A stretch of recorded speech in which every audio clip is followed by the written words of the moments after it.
अस्सलाम वालेकुम बच्चों। तो आज हम सीखेंगे उर्दू हरूफ तहज्जी। अलिफ से अनार, अलिफ मद आ से आड़ू, बे से बिल्ली, पे से परी, ते से तरबूज, टे से टेलीफोन, से समर, जीम से जुगनू, चे से चाबी, हे से हलवा, ख्वे से खरगोश, दाल से दिमाग, दाल से डॉक्टर, जाल से जखीरा,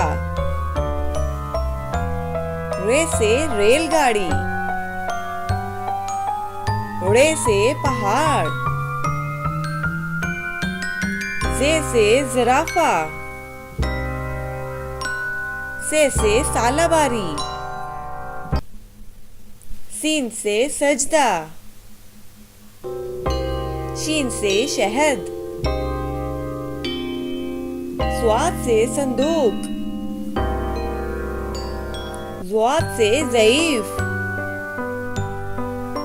तोए से त्यारा, ज़ोए से ज़रूफ, ऐन से औरत, वैन से गुब्बारे, फे से फुवारा, काफ से किला, काफ से केक, गाफ से गाय, लाम से लीमू, मीम से मस्जिद, नून से नाशपाती, वाव से वकील, हे से हाथी, हमजा से चाय, छोटी ए से यो-यो, बड़ी ए से या रसूल अल्लाह सल्लल्लाहु अलैहि वसल्लम। वीडियो अच्छी लगी हो तो लाइक करें।